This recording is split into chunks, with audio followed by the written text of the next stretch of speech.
be learned. Yeah, but all the things that you just said is justification for making alcohol illegal, Mike. No, I think it's that's never going to happen. Well, that's my point. My point No, is no. that all the reasons that you can give for making for outlawing the recreational use of marijuana is the exact same justification you can use to outlaw recreational use of alcohol. I would say Um, I would say that the latter only in a different way, because of what we just said. There is no reason not to legalize the recreational use of marijuana. right. Two people that you and I both know that I have discovered in the last year are regular marijuana users. That you and I both know. I won't mention their names, but there's two people that you and I both know that are regular marijuana users Right. that go against the caricatured type of a marijuana user in every possible way. In I terms know of, multiple examples as well. I know um, multiple.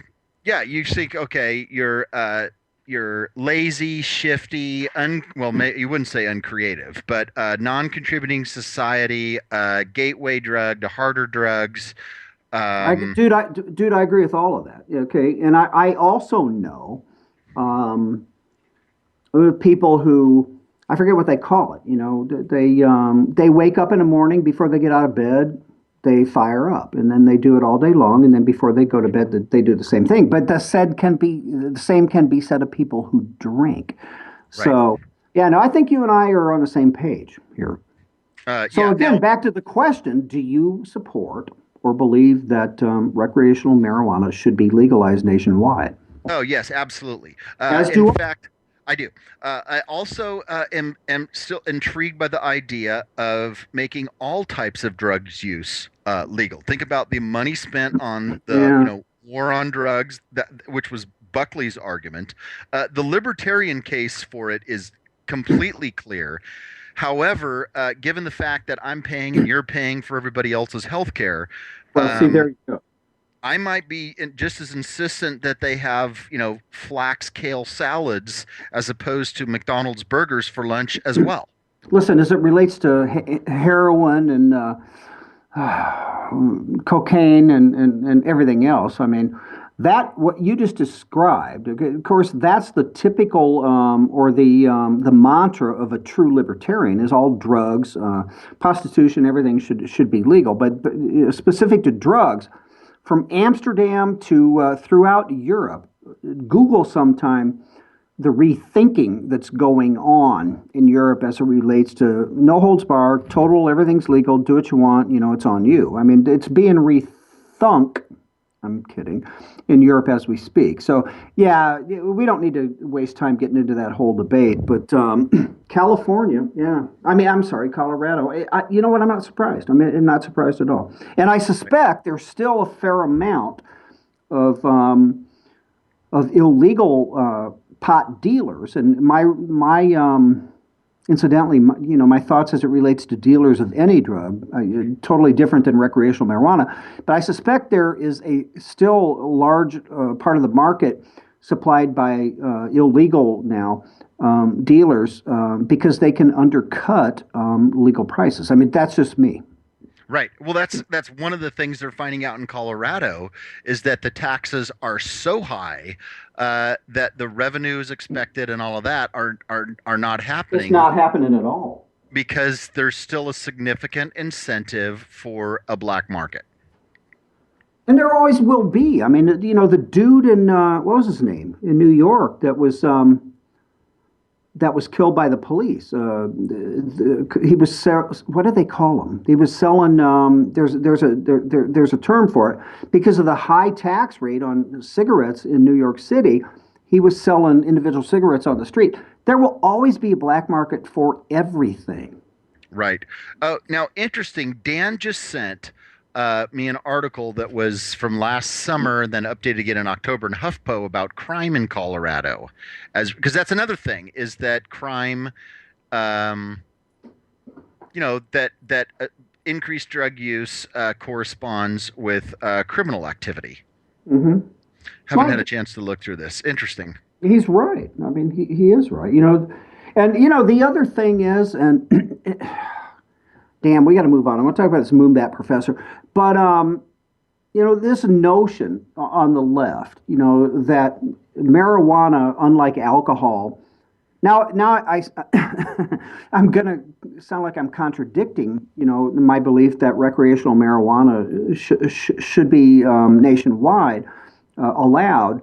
Um, and I guess principally because alcohol is, but this notion that marijuana is not addictive is complete nonsense. First of all, it actually may be physically addictive. They're starting to go there, but it's just like sleeping pills that you get from the doctor. And you see the commercials. These are not habit forming. They're not addictive. There's a difference between physical addiction and mental or psychological addiction. And people who toke up soon as before they get out of bed, and it's the last thing they do before they get to sleep. Again, as is the case with an alcoholic who does it that way, there's definitely an addiction going on with marijuana. Well, I'm addicted to the caffeine in my coffee every morning, and I have a friend who swears that she's addicted to Diet Coke. Um, And again, I I don't mean, know. I think it's maybe more psychological than physical. But then again, I'm not a doctor, so anyway, yeah, that's interesting, and it's gonna continue. But can we talk about this professor? Yes, please, let's do. Well, because he makes so much sense, dude. He's so logical. We're nothing if we're not helping people understand issues that make sense. Of course, this guy's basic belief is that illegal aliens should be allowed to vote. Sure, they absolutely should. I mean, absolutely. And dude, he calls it the suffrage movement of our time. What could possibly go wrong there? And don't you want, here's his comment. This is so great. The right to vote helps keep our democracy inclusive and fair, and resident voting is the next logical step towards creating a truly universal franchise. Because that's really what the ultimate goal of American democracy is: universal franchise of voting, specifically confined to within the borders of the United States. So And universal right to vote specifically for any of those that are inside the borders. this dude's name, by the way, Ron Hayek. Where is he? Queens College, City University, New York.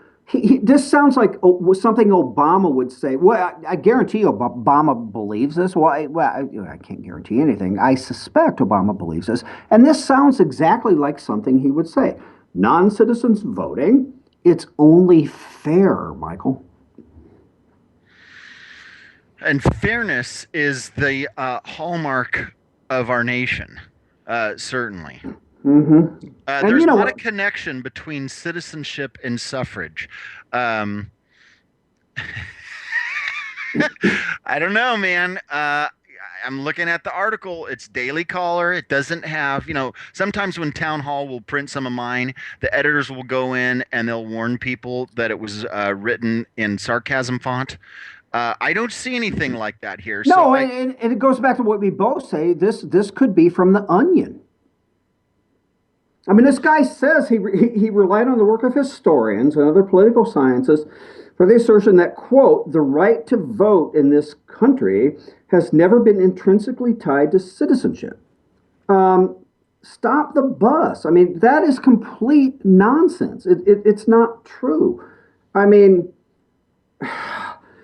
he's referring, by the way, to a 1993 Law Review article, American University law professor Jamie Raskin. Here's what he said.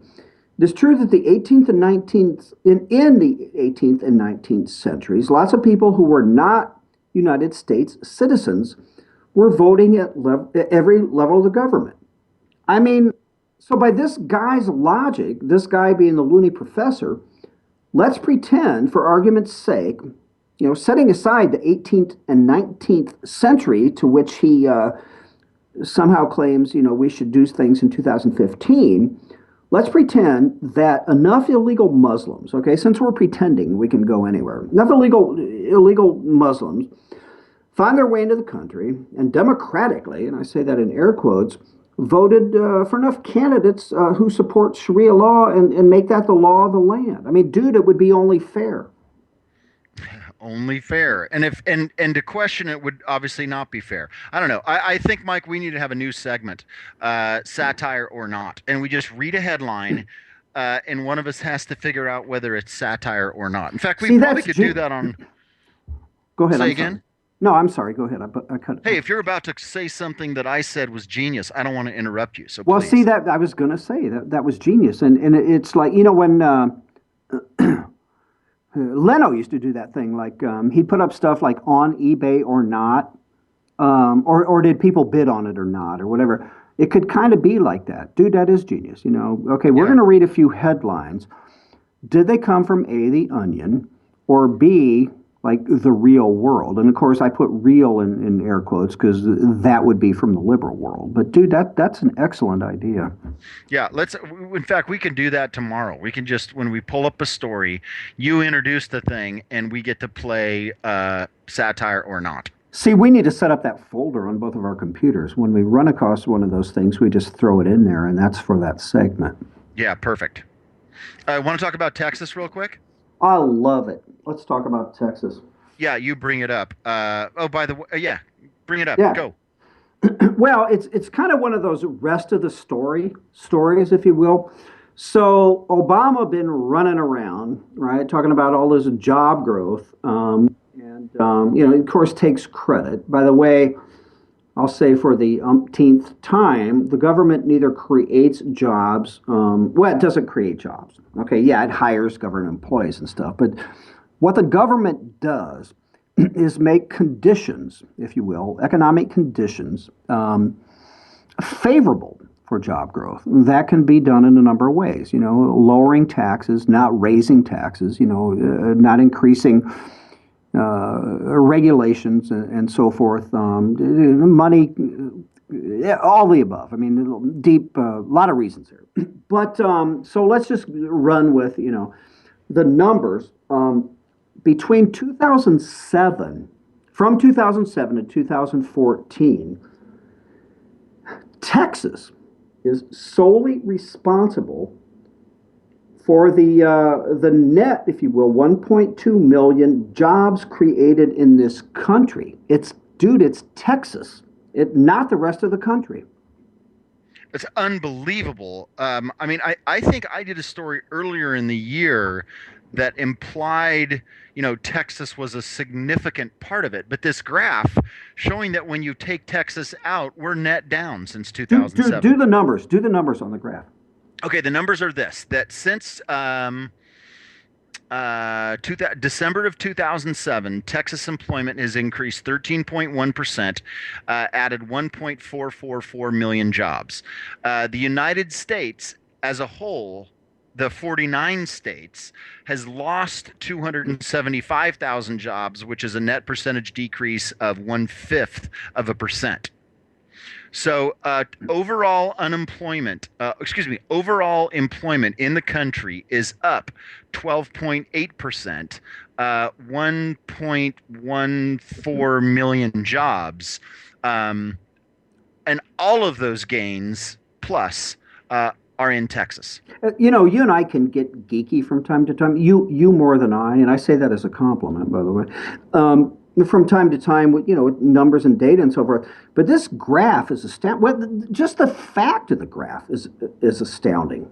Texas jobs. I mean, just dude. When I saw, after we get off, I'm going to finish. I started a post. I'm going to put this up later on IJR. But this is well, I said it, astounding. Yeah. Well, another way to look at it is the way to make Texas's job numbers look worse is to add in the other 49 states of the country. Which is where you get to the 1.69 million, So anyway, I'm working on the post. We're about out of time. I'm going to put the various segments in which Texas grew jobs. And tomorrow, maybe, Michael, we might follow up because we obviously have to figure out somehow how many of these people are illegals. I don't know, but this is a fascinating statistic. Very fascinating. Good for Texas, man. All right, dude, take us out. This is the Right Mics. This is Michael Hausum for Mike Miller. We will be back in 22 seconds.